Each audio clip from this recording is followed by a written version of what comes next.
Hi, well the other weekend when I was down at Wakehurst Place, I was doing some public demonstration of pole lathe turning. So I'll show you a little clip of that in a minute. But I was turning legs for a three-legged stool.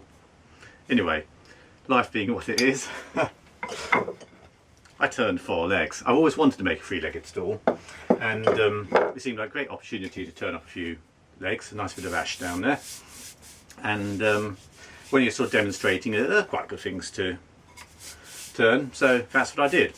So here's a little clip of me at Wakehurst on the pole lathe, and then I'll talk a bit more about the stool itself that I'm doing. So what is it you're doing here? Just sort of rounding a log with a log to make a chair leg, a stool leg. Okay, how long will that take you? Probably quite a long time. One can do it quite quickly, but the wood's nice and green and it's just straight grain, so it's turning very well.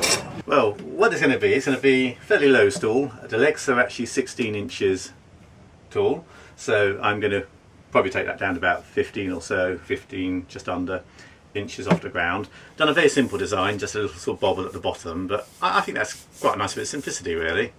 And it's going to have a little back, so it's a low back stool.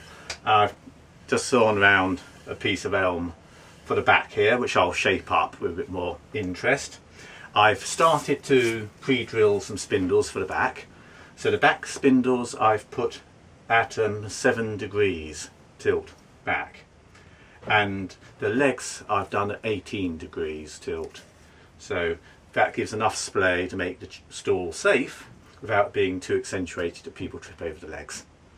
And so my next job really is to do a bit more smoothing of this seat. I'm just hollowing it out to make it a bit more comfortable when you're sitting there. So there'll be a bit of a central pommel at the front here, and then there'll be a nice bit of hollowing out. And I'm going to shape this back and turn some little spindles. I've actually at the moment drilled holes for 4 spindles. Well, at the moment I'm doing a bit of shaping to the back comb, so I'm trying to get a nice gradual transition around the back there so that it's nice and smooth.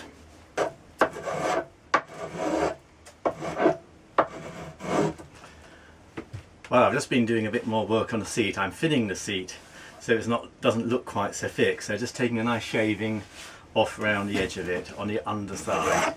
And in fact just gives us a lighter appearance to the whole thing, stops it looking clumpy.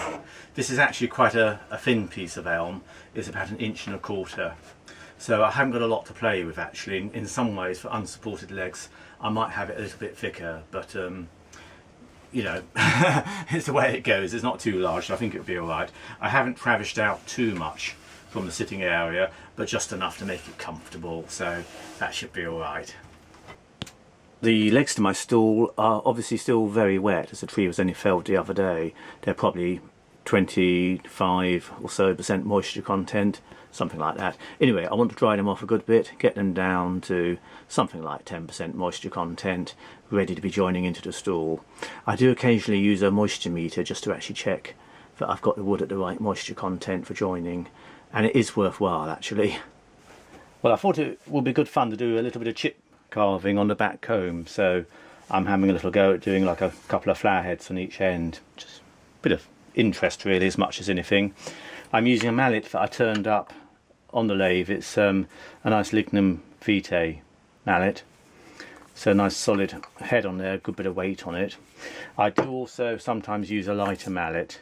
This is a bit of old pallet, but again it makes a very good light mallet. Didn't cost anything obviously.